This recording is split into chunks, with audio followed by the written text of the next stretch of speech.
हरे कृष्णा।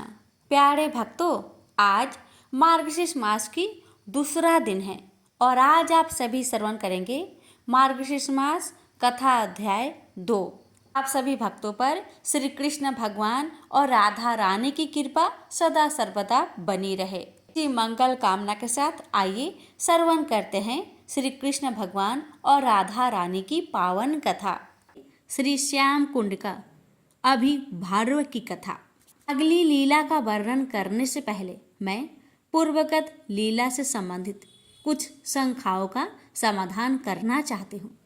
भारत में सुप्रसिद्ध है कि गाय एवं वृक्ष का धर्म के प्रतीक है रूप में पूजन व सेवन किया जाता है। पावन गाय में महान वृक्ष दोनों एक साथ सभ्य मानव संस्कृति के आधार स्तंभ है। अतः यह विरोधाभास प्रतीक हो सकता है कि भगवान श्री कृष्ण ने एक वृक्ष की हत्या की, विशेषकर इसलिए क्योंकि श्रीमद् भागवत गीता में स्वयं श्री कृष्ण ने घोषणा करते हैं कि वे अधर्म का नाश तथा धर्म की पुनः स्थापना करने के निमित्त धरती पर अवतरित होते हैं।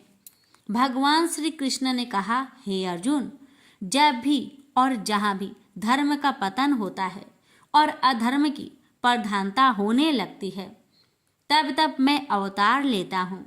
हमें स्मरण रखना चाहिए कि यह दुष्ट अरिष्टासुर वास्तव में वृक्ष नहीं था, वह कंस का एक मित्र था और एक योगी था जिसने ब्रजवासियों की आंखों में धूल झोंकने के लिए वृक्ष का रूप धारण किया था, जिससे वह भगवान की हत्या कर सके और अन्य असुरों के समान अरिष्टासुर के जीवन का एकमात्र लक्ष्य भगवान का खंडन, विरोध व विनाश करना था।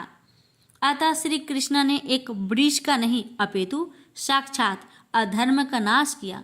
यह संपूर्ण घटना एक नाटक के समान थी जिसमें अभिनेता भिन्न भिन्न वेशभूषाओं धारण कर विविध पात्रों की भूमिकाएं निभाते हैं। इस असुर का वध करने से बहुत समय पूर्व प्रातः काल ही श्री कृष्ण ने वज्र के रम्य रमणियों को रस उत्सव मनाने के लिए आमंत्रित किया था। रास लीला में श्री कृष्ण की धर्म की पराकाष्ठा प्रदर्शित करते हैं। रास लीला में श्री कृष्ण ब्रज गोपियों के दिव्य मधुर प्रेम अर्थात श्री कृष्ण प्रेम का आस्वादन करते हैं। इस लीला में केवल भगवान के अत्यंत धार्मिक, पवित्र व निस्वार्थ भक्ति ही भाग ले सकते हैं, जो श्री कृष्ण की प्रत्येक इच्छा को पूर्ण करते हैं और रास नृत्य नामक दिव्य प्रेम मंडल में घूमते व झूमते हुए हर्षित होते हैं। किंतु रास नृत्य करने से पूर्व श्री कृष्ण को अधर्म के रूप में वातावरण में प्रस्तुत इस व्यवधान को नष्ट करना था। इस लीला में वृषासुर का संहार धर्म का रूप लिए अधर्म व पाप के नाश का प्रतीक है। किंतु रास नृत्य करने से पूर्व श्री कृष्ण को अधर्म के रूप में वातावरण में प्रस्तुत इस व्यवधान को नष्ट करना था। इस लीला में वृषासुर का संहार धर्म का रूप लिए अधर्म व पाप के नाश का प्रतीक है। अब श्री कृष्ण सकल जगत के सर्वोत्तम भागवत प्रेमियों अर्थात गोपियों के संग रास नृत्य कर धर्म के परमोत्कर्ष को प्रकाशित कर सकते थे। इन सरल शुद्ध चित्त लीलित ललनाओं के मन में अत्यंत प्रत्येक वचन, विचार, भाव, भंगिमा का व चेष्टा द्वारा श्री कृष्ण को प्रसिद्धित व परितुष्ट करने के अतिरिक्त अन्य आकांक्षा आकांक्षा नहीं है। अब आइए द्वितीय लीला आरंभ करते हैं। याद्यपि श्री कृष्ण ने उस असुर द्वारा औद्धत विघ्न का निवारण कर दिया और वे रास नृत्य प्रारंभ करने हेतु अधीर थे, एक अन्य समस्या उत्पन्न हो गई। श्री कृष्ण की प्यारी गोपियों ने उन पर प्रतिबंध लगा दिया और एक वृक्ष की हत्या करने के लिए उनसे प्रायश्चित करने की मांग की। निम्नलिखित विवरण श्रीमद् भागवत की श्लोक संख्या 10, 36, 16 पर रचित विश्वनाथ चक्रवर्ती ठाकुर की टीका पर आधारित है, जिसमें वे महान गौरैया रसिक आचार्य पुराणों से 20 श्लोक उद्धृत कर श्री श्याम कुंड व श्री राधा कुंड के अभिवाद्य का प्रकाशित करते हैं। मध्य रात्रि में श्याम की मोहन मुरली की उद्भुत तान सुन गोपांगनाएं अपने प्रियतम से मिलन हेतु दौड़ पड़ी। श्री कृष्ण की ओर जाते समय गोपियां परस्पर वार्तालाप करने लगी। नंद नंदन ने उस वृक्ष का वध कर पाप किया है और शास्त्रों में कथित है कि राजा के पापों का फल का अंश प्रजा को भी भोगना पड़ता है।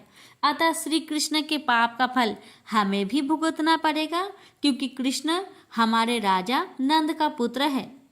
हमें प्रज्ञ योगिनी पूर्णमासी से परामर्श करना चाहिए कि इसके प्रायश्चित का क्या उपाय है। जब गोप रमणिया श्याम सुंदर से मिली तब यह परिहास पूर्व वार्तालाप घटित हुआ। श्री राधा ने कहा, हे कृष्ण, हे अरिष्टासुर वृषवधक, हाय अब हमें स्पर्श ना करो। श्री कृष्ण ने उत्तर दिया, हे अबोध बालाओ, अरिष्ट कोई वृक्ष नहीं था, अपितु छद्म भेष धारण किए एक भयावह असुर था जो ब्रजवासियों को क्षति पहुंचाने आया था। श्री राधा ने कहा, हे कृष्ण, यदि अरिष्ट एक कराल असुर भी था तथापि वह एक वृक्ष का रूप धारण किए था, अतः तुम्हें एक नर गाय वृक्ष की हत्या के पाप का प्रायश्चित करना चाहिए। जिस प्रकार इंद्रदेव ने वृत्रासुर के रूप में प्रस्तुत ब्राह्मण की हत्या करने के उपरांत किया था। श्री राधा को उत्तर देने में असमर्थ श्याम ने लज्जित होकर अपना कमल वंदन झुका लिया। अंतर उन्होंने श्री राधा से विनय पूर्वक प्रश्न किया। श्री कृष्ण ने कहा, यदि मैंने पाप किया है तो इसका प्रायश्चित क्या है? श्री राधा ने कहा, हमें पूर्णमासी एवं मार्गी से विदित हुआ है कि त्रिलोक के समस्त तीर्थ स्थानों में स्नान करके ही तुम स्वयं को इस घोर पाप से मुक्त कर सकते हो। श्री राधा द्वारा उल्लेखित प्रायश्चित के कठोर साधन को श्रवण कर श्री कृष्ण विनम्रता पूर्वक का त्याग कर निर्भीक स्वर में बोले, हाँ, मुझे समग्र ब्रह्मांड का भ्रमण कर प्रत्येक तीर्थ स्थान में स्नान करने की क्या आवश्यकता है? देखो, मैं उन सबको यही तुम्हारे सम्मुख लाऊंगा और फिर उनमें स्नान करूंगा। ऐसा कहते हुए भगवान मुकुंद ने भूमि पर एक बार अपनी बाई एरी से प्रहार किया। आशा वहीं भगवती नदी प्रकट हो गई। तब श्री कृष्ण दर्द पूर्वक बोले, गोपियों, देखो, यह भोगवती नदी का पवित्र जल पाताल लोक से आया है। तब श्री कृष्ण ने आह्वान किया, हे तीर्थ स्थलों, अब आप सब कृपया यहाँ पधारो। श्री कृष्ण के ऐसा कहते ही समस्त तीर्थ स्थल वहां प्रकट हो गए। तब श्री कृष्ण ने गोपियों को संबोधित करते हुए कहा, हे राधा, देखो, समस्त तीर्थ स्थल ब्रज में पधार गए हैं। श्री राधा ने उत्तर दिया, तुम क्या कह रहे हो? हमें तो कोई तीर्थ स्थल दिखाई नहीं दे रहा। तब वे समस्त तीर्थ स्थल श्री कृष्ण के समक्ष विनय पूर्वक करवध मुद्रा में बोले, मैं लवण सागर हूँ, मैं क्षीर सागर हूँ, मैं अमर दीर्घ का हूँ, मैं सोन नदी हूँ, मैं सिंधु नदी हूँ, मैं ताम्रपर्णी नदी हूँ, मैं सरस्वती नदी हूँ, मैं पुष्कर तीर्थ हूँ। हम गोदावरी, यमुना तथा रेवा नदियाँ हैं और मैं प्रयाग के संग स्थली हूँ। हमारे पवित्र जल को देखो। तब श्री कृष्ण ने उस पावन जल राशि में स्नान किया। इस लीला के द्वारा श्री कृष्ण ने अखिल ब्रह्मांड के सर्वाधिक पवित्र स्थल का प्रकाश किया, जो श्याम कुंड के नाम से प्रसिद्ध है। इस प्रकार श्याम कुंड का अभिभार्य नामक लीला समापन हुआ। प्रेम से बोलिए हरे कृष्णा। प्यारे भक्तों, अब रसपान करें श्रीमद् भागवत पुराण महात्म्य कथा अध्याय 2। भक्ति का दुख दूर करने के लिए नारद जी का उद्योग। नारद जी ने कहा, बाले, तुम व्यर्थ ही अपने को क्यों खेद में डाल रही हो? अरे, तुम इतनी चिंतातुर क्यों हो? भगवान श्री कृष्ण के चरण कमलों का चिंतन करो, उनकी कृपा से तुम्हारा सारा दुख दूर हो जाएगा। इन्होंने कौरवों के अत्याचारों से द्रौपदी की रक्षा की थी और गोप सुंदरियों को सनाथ किया था। वे श्री कृष्ण कहीं चले थोड़े गए हैं। फिर तुम तो भक्त हो और सदा उन्हें प्राणों से प्यारी हो। तुम्हारे बुलाने पर तो भगवान नीचे के घरों में भी चले जाते हैं। सत्य, त्रेता और द्वापर, इन तीनों युगों में ज्ञान और वैराग्य मुक्ति के साधन थे, किंतु कलयुग में तो केवल भक्ति ही ब्रह्म सायुज्य मोक्ष की प्राप्ति कराने वाली है। यही सोचकर ही परमानंद चिन्ह मूर्ति ज्ञान स्वरूप श्री हरि ने अपने सत्य रूप से तुम्हें रचा है। तुम साक्षात श्री कृष्ण चंद्र की प्रिया और परम सुंदरी हो। एक बार जब तुमने हाथ जोड़कर पूछा था कि मैं क्या करूं, भगवान ने तुम्हें यही आज्ञा दी थी कि मेरी भक्तों का पोषण करो। तुमने भगवान की वह आज्ञा स्वीकार कर ली। इससे तुम पर श्री हरि बहुत प्रसन्न हुए और तुम्हारी सेवा करने के लिए मुक्ति को तुम्हें दासी के रूप में दे दिया और इस ज्ञान वैराग्य को पुत्रों के रूप में तुम अपने साक्षात स्वरूप से बैकुंठ धाम में ही भक्तों का पोषण करती हो। भूलोक में तो तुमने उनकी पुष्टि के लिए केवल छाया रूप धारण कर रखा है। तब तुम मुक्ति ज्ञान और वैराग्य को साथ लिए पृथ्वी तल पर आई हो और सत्य युग से द्वार पर पर्यंत बड़े आनंद से रही। कलयुग में तुम्हारी दासी मुक्ति अखंड रूप रोग से पीड़ित होकर क्षीण होने लगी, इसलिए वह तो तुरंत ही तुम्हारी आज्ञा से बैकुंठ लोक को चली गई। इस लोक में भी तुम्हारे स्मरण करने से ही वह आती है और फिर चली जाती है, किंतु इन ज्ञान वैराग्य को तुमने पुत्र मानकर अपने पास ही रख छोड़ा है। फिर भी कलयुग में इनकी अपेक्षा होने के कारण तुम्हारे ये पुत्र उत्साहीन और वृद्ध हो गए हैं। फिर भी तुम चिंता ना करो, मैं इनके नव जीवन का उपाय सोचता हूँ। सुमुखी, काली के समान कोई भी युग नहीं है।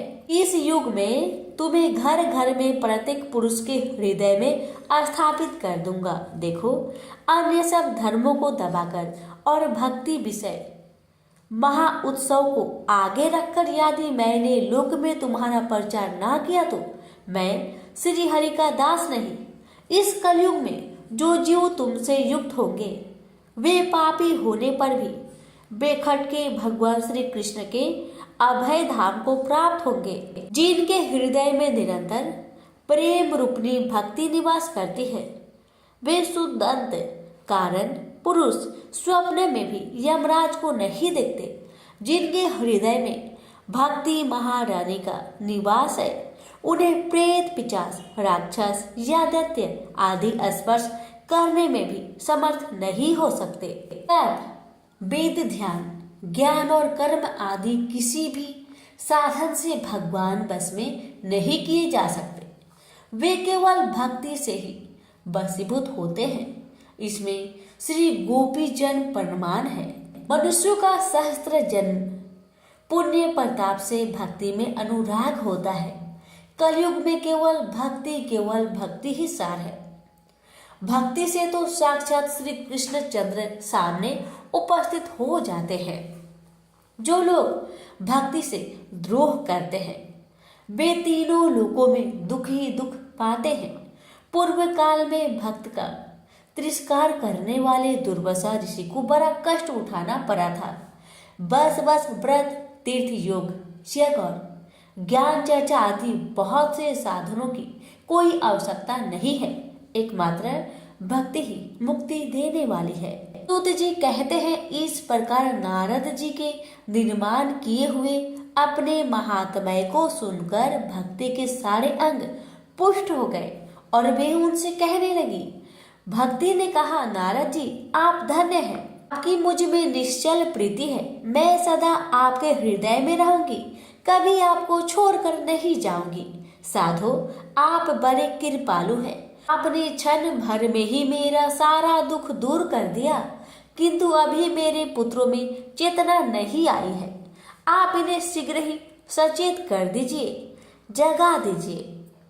सूत जी कहते हैं, भक्ति के ये वचन सुनकर नारद जी को बड़ी करुणा आई और वे उन्हें हाथ से हिला डुलाकर जगाने लगे। फिर उनके कान के पास मुंह लगाकर जोर से कहा, ओ ज्ञान जल्दी जाग पड़ो, ओ वैराग्य जल्दी जाग पड़ो। फिर उन्होंने वेद ध्वनि, वेदांत घोष और बार बार गीता पाठ करके उन्हें जगाया। इससे वे जैसे तैसे बहुत जोर लगाकर उठे, किंतु आलस्य के कारण वे दोनों भाई जमाई लेते रहे, नेत्र उघाड़ कर देख भी नहीं सके। उनके बाल बगुलों की तरह सफेद हो गए थे। उनके अंग प्राय सूखे काठ के समान निस्तेज और कठोर हो गए थे। इस प्रकार भूख प्यास के मारे अत्यंत दुर्बल होने के कारण उन्हें फिर सोते देख नारद जी को बड़ी चिंता हुई और वे सोचने लगे, अब मुझे क्या करने चाहिए। इसकी यह नींद और इससे भी बढ़कर इनकी वृद्ध अवस्था कैसे दूर हो। शौनक जी इस प्रकार चिंता करते करते वे भगवान का स्मरण करने लगे। उसी समय यह आकाशवाणी हुई कि मुने, खेद मत करो, तुम्हारा यह उद्योग निसंदेह सफल होगा। ऋषि, इसके लिए तुम एक सत्कर्म करो। वह कर्म तुम्हें शांति शिरोमणि महानुभाव बताएंगे। उस सत्कर्म अनुष्ठान करते ही क्षण भर में इनकी नींद और वृद्धावस्था चली जाएगी तथा सर्वत्र भक्ति का प्रचार होगा। यह आकाशवाणी वहां सभी को साफ साफ सुनाई दी। इससे नारद जी को बड़ा विस्मय हुआ और वे कहने लगे, मुझे तो इसका कुछ आशय समझ में नहीं आया।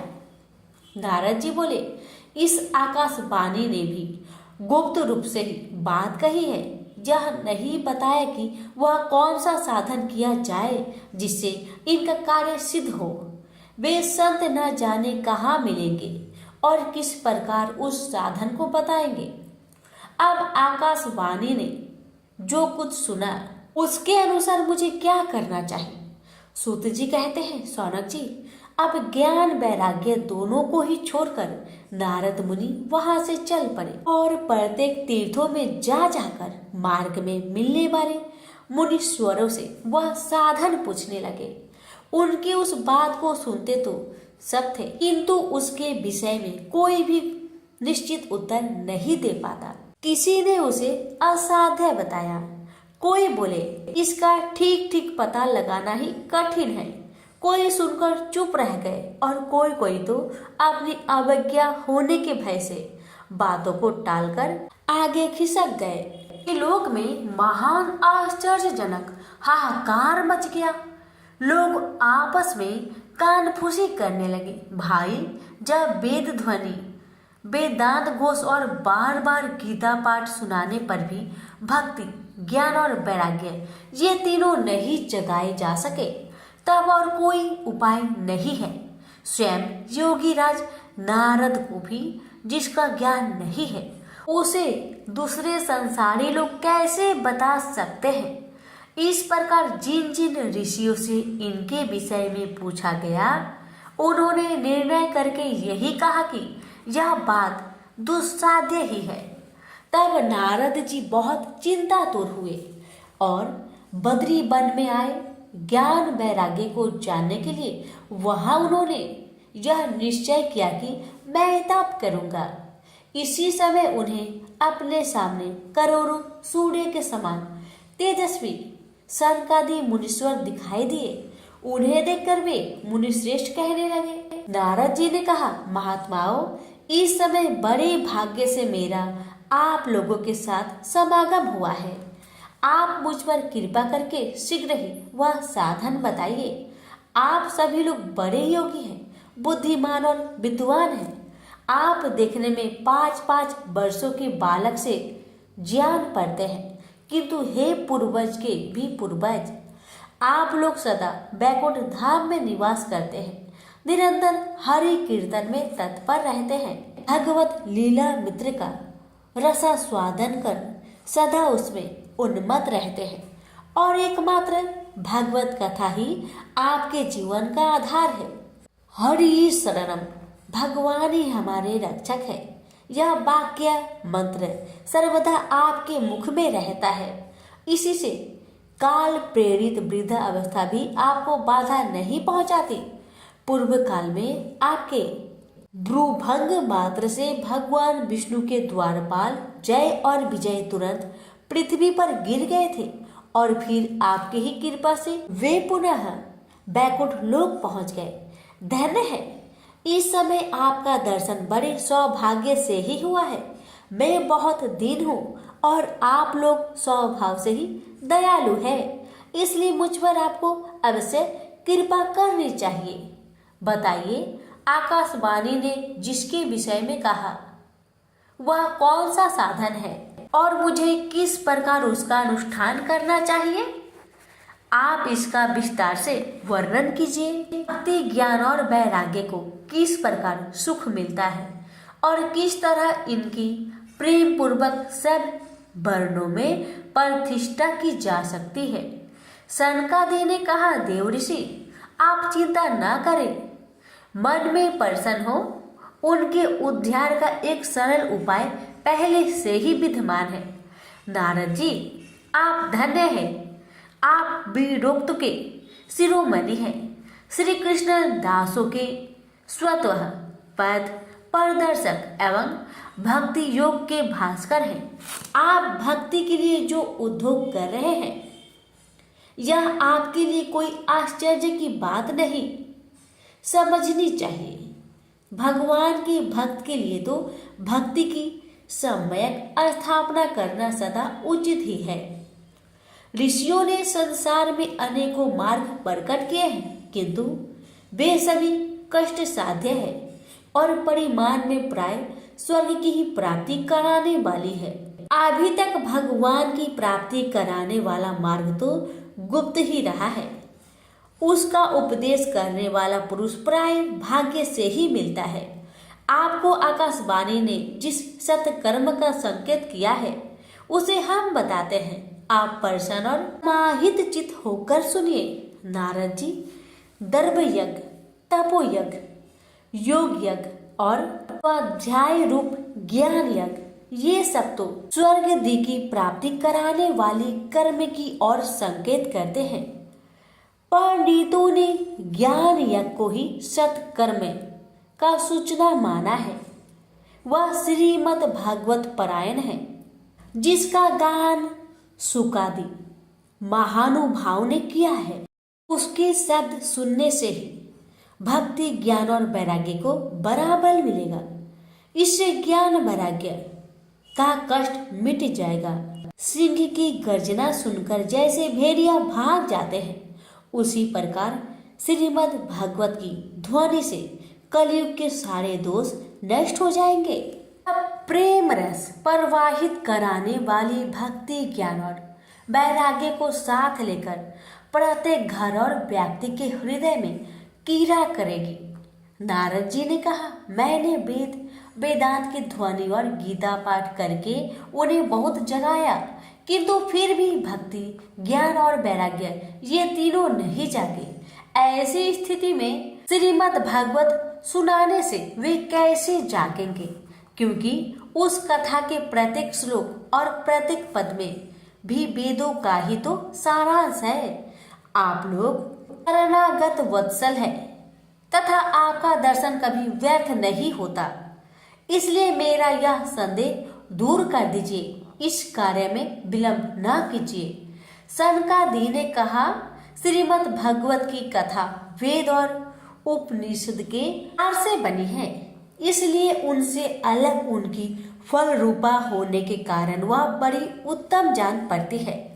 जिस प्रकार रस वृक्ष की जड़ से लेकर शाखा पर्यंत रहता है, किंतु इस स्थिति में उसका अवसादन नहीं किया जा सकता, वही जब अलग होकर फल के रूप में आ जाता है तब संसार में सभी को प्रिय लगने लगता है। दूध में घी रहता ही है, किंतु उस समय उसका अलग स्वाद नहीं मिलता। वही जब उससे अलग हो जाता है तब देवताओं के लिए भी स्वाद वर्धक हो जाता है। खांड ईख के और छोर और बीच में भी व्याप्त रहती है, तथापि अलग होने पर उसकी कुछ और ही मिठास होती है। ऐसी ही यह भागवत की कथा है। यह भागवत पुराण वेदों के समान है। श्री व्यास देव ने इसे भक्ति, ज्ञान और वैराग्य की स्थापना के लिए प्रकाशित किया है। पूर्व काल में जिस समय वेद वेदांत के परगामी और गीता की भी रचना करने वाले भगवान व्यासदेव खिन्न होकर ज्ञान समुद्र में गोते खा रहे थे, उस समय आपने ही उन्हें 4 श्लोक में इसका उपदेश दिया था। उसे सुनते ही उनकी सारी चिंता दूर हो गई थी। फिर इसमें आपको आश्चर्य क्यों हो रहा है जो आप हमसे प्रश्न कर रहे हैं? आपको उन्हें शोक और दुख का विनाश कराने वाला श्रीमद् भागवत पुराण ही सुनाना चाहिए। नारद जी ने कहा, महानुभावों, आपका दर्शन जीवन के संपूर्ण पापों को तत्काल नष्ट कर देता है और जो संसार दुख रूप दवा नल से तपे हुए हैं उन पर शीघ्र ही शांति की वर्षा करता है। आप निरंतर शेष जी के सहस्त्र मुखों से गाए हुए भागवत कथा मृतिका ही पान करते रहते हैं। मैं प्रेम लक्षणा भक्ति का प्रकाश करने के उद्देश्य से आपकी शरण लेता हूँ। जब अनेकों जन्म के संचित पुण्य पूंजिका उदय होने से मनुष्य को सत्संग मिलता है, तब वह उसके अज्ञान जनित मोह और मद रूप अंधकार का नाश करके विवेक उदय होता है। प्रेम से बोलिए श्री कृष्ण भगवान की जय।